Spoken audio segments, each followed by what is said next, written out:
Les concours directs et professionnels de la fonction publique sont désormais accessibles aux candidats de l'intérieur du pays sans qu'ils se déplacent. 17 centres ont été créés à cet effet. Nous nous rendrons à San Pedro voir comment les choses se passent là-bas. 5 choses à savoir sur le traité d'interdiction des armes nucléaires signé mercredi dernier par une cinquantaine de pays à la 72e session de l'Assemblée générale des Nations unies. C'était à New York. Des réponses au pourquoi et au comment de la signature de ce traité dans la chronologie. Madame, Messieurs, bonsoir. Plus besoin de se rendre à Abidjan pour passer les concours directs et professionnels de la fonction publique. Les candidats de l'intérieur du pays composeront désormais sur place. 17 centres ont été créés à cet effet à San Pedro. Ce sont 1350 candidats qui passent à différents concours depuis le 9 septembre dernier. Sam Konan et Sita Soro nous disent comment ces concours se déroulent à l'intérieur du pays et comment cela est perçu par les populations. Depuis le 9 septembre 2017, date du démarrage des concours directs et professionnels dans la fonction publique, le lycée moderne Inagoyi de San Pedro sert de cadre aux 1035 candidats issus du Bassa Sandra. Cela grâce à la déconcentration cette année de ces différents concours. Une initiative du gouvernement saluée par les populations. Étant ici en composant, non seulement ils sont dans leur milieu, et puis il n'y a pas de problème de transport, il n'y a pas de problème d'hébergement, puisqu'ils sont déjà dans leur milieu. Bon, ça contribue à leur réussite en fait. C'était pas chaud facile. Voilà, vu que je suis à l'intérieur du pays, d'avoir même le moyen de déplacement, voilà, et puis le logement, et tout ça, c'était vraiment difficile. 75 surveillants ont été mobilisés pour le bon déroulement de ces concours, avec un pôle médical et des agents de sécurité. Pour le directeur régional de la fonction publique, San Pedro va relever les défis de l'organisation. À part quelques 2 ou 3 épreuves, toutes les épreuves se déroulent à San Pedro. Donc l'année prochaine, désormais, la population de San Pedro peut s'inscrire et composer à San Pedro. Toutes les dispositions sont prises on a les infrastructures, on a tout ce qu'il faut pour que la population soit bien reçue dans les centres. Des candidats heureux de composer dans de bonnes conditions. Je pense que dans l'ensemble, les sujets sont abordables. C'est vrai, c'est le timing qui est un peu juste, mais je pense que... La santé n'a pas de prix, mais se soigner, faire un bon bilan ou aller en consultation a un coût, ce qui n'est pas à la portée de tous. Une journée de consultation médicale donc gratuite aussi pour contribuer au bien-être des populations dans la ville de Bouaké, dans le centre du pays. Cette action de solidarité, c'est une ONG qui s'appelle Solidarité la Compassion, va permettre à ceux qui le désirent en tout cas de faire entre autres le dépistage de l'hypertension artérielle, du diabète et des consultations ophtalmologique. L'ONG La Compassion vole au secours des populations de Bouaké. Les membres de cette organisation sociale viennent d'initier dans cette ville des séances de consultation médicale gratuites. Au programme de cette journée médicale, consultation en médecine générale et ophtalmologique. 2 sites ont été choisis à cet effet. L'église Sema, située au quartier Koko, et la grande mosquée située à Dougouba. L'action sociale s'inscrit dans le cadre de la tournée nationale de consultation médicale de l'ONG visant à contribuer au bien-être des populations. Nous perspectives, c'est élargir nos domaines d'activité et vraiment toucher au maximum la population en détresse. Toutes les personnes qui veulent aller en aide aux personnes démunies, toutes les personnes qui veulent aider les personnes qui souffrent, peuvent nous contacter et ensemble on va trouver une solution pour aller en aide à nos parents qui souffrent aujourd'hui, qui sont dans les difficultés. Plus de 300 personnes ayant pris part à cette activité sont reconnaissantes à l'ONG La Compassion. J'ai pu avoir des renseignements sur mon état de santé et j'ai eu à bénéficier aussi des conseils pour pouvoir me préserver contre d'autres maladies. Je remercie l'ONG pour son œuvre de bienfaisance à l'endroit de la communauté musulmane de Bouaké. Créée en 2009, l'ONG La Compassion assiste les orphelins, les veuves, les malades et les personnes défavorisées. Outre Bouaké, elle compte mener la même activité dans d'autres localités du pays. L'ONG La Compassion bénéficie du partenariat de l'ONG SK Vision. Sachez qu'au Mali, au moins 3 casques bleus de l'ONU ont été tués aujourd'hui même dans une attaque à l'engin explosif contre leur convoi dans le nord du pays, selon la mission des Nations Unies au Mali, MINUSMA. Cette attaque a aussi fait 5 blessés graves. L'armée bangladaise a annoncé à Dakar que les casques bleus étaient issus de ses rangs. Déployés depuis juillet 2013, la MINUSMA est la mission de maintien de la paix de l'ONU la plus coûteuse en vie humaine depuis la Somalie 1993-1995, avec plus de 80 casques bleus tués en opération.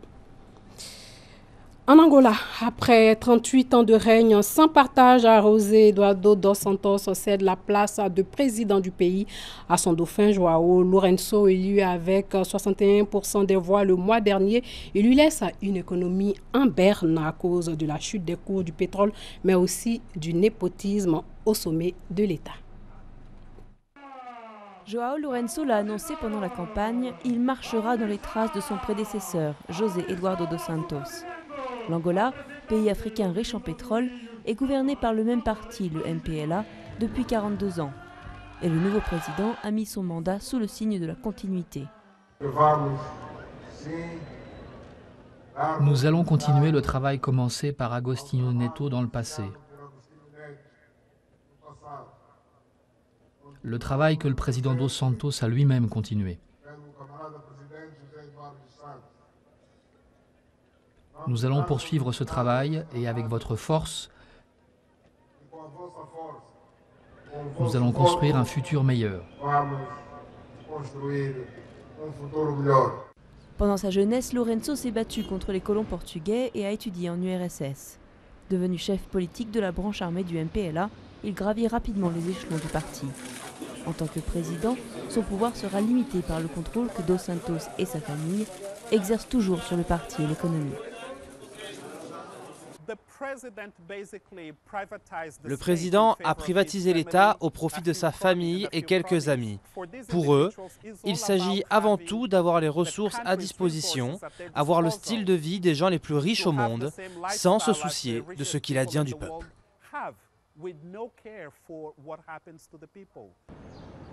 La crise des cours du pétrole a heurté de plein fouet l'économie angolaise, très peu diversifiée.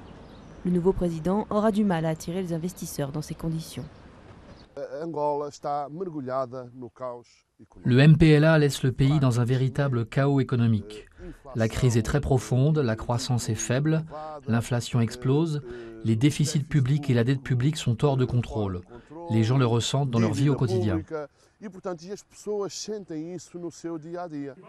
João Lourenço a promis un miracle économique aux millions d'Angolais qui vivent toujours sous le seuil de pauvreté.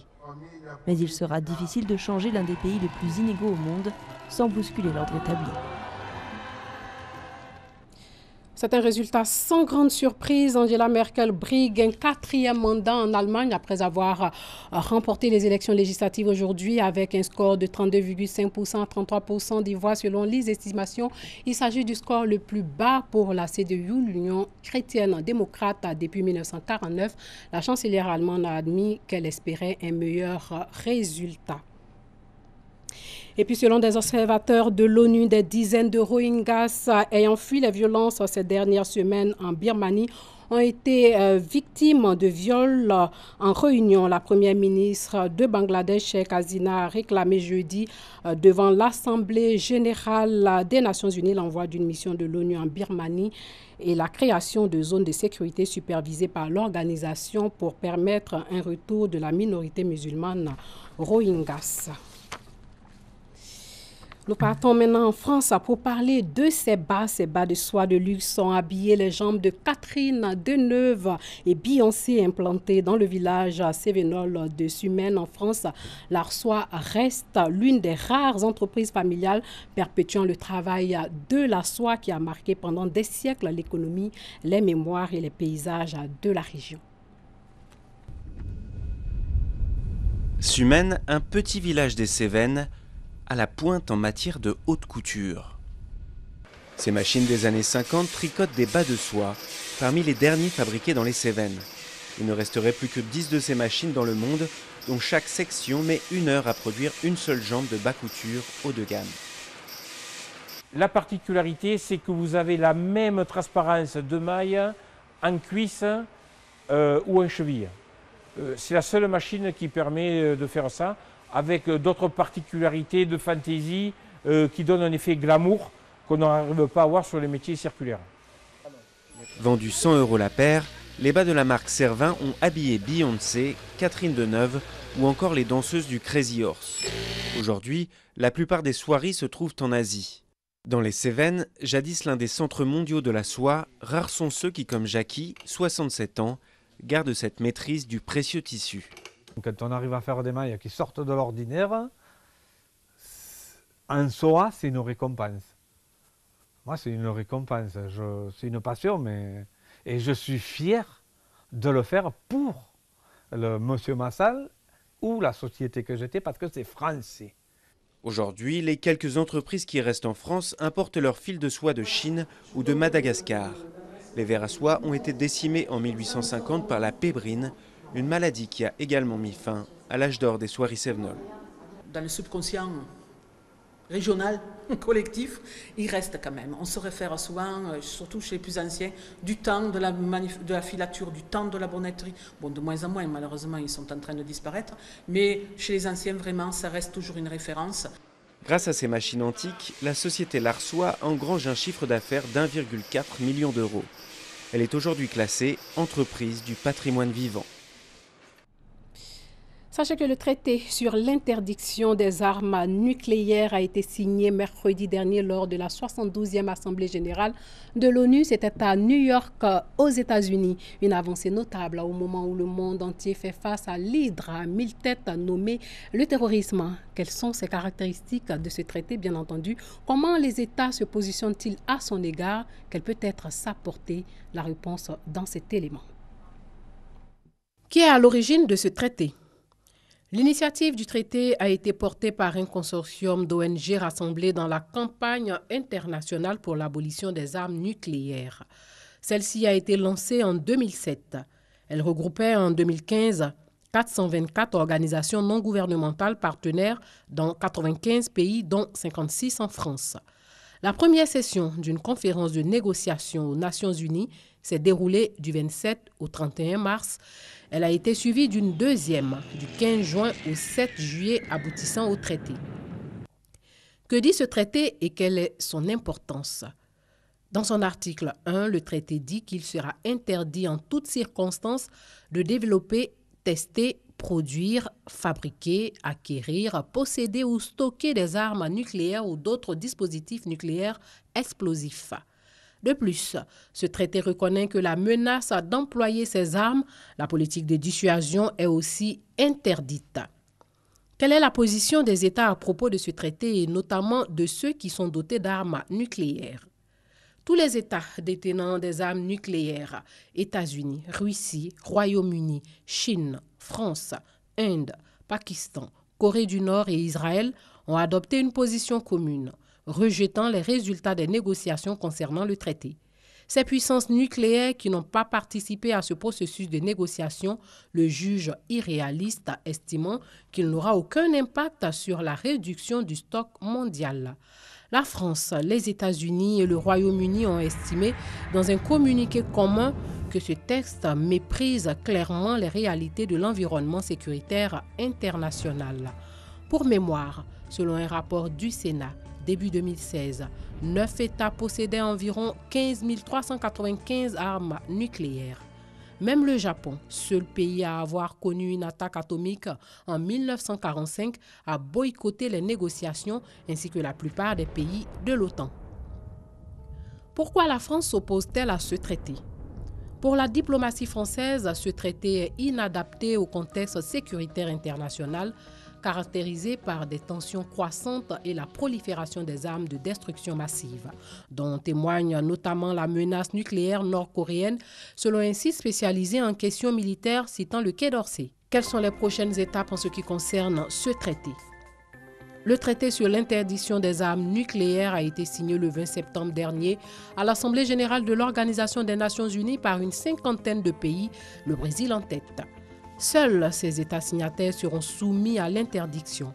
Les États nucléaires ont refusé de participer à l'élaboration du nouveau traité et certains, comme la France, redoutent un affaiblissement du traité de non-prolifération nucléaire. Dans chaque pays, le traité devra ensuite être approuvé sous forme de loi par le Parlement, ce qui permettra le dépôt des instruments de ratification à l'ONU auprès du secrétaire général dépositaire du texte. Le traité entrera en vigueur 90 jours après le dépôt du 50e instrument de ratification, ce qui peut laisser augurer une entrée en vigueur au plus tard d'ici à mai 2018. Voilà, c'est tout pour ce soir. Merci de nous avoir suivis. Portez-vous bien.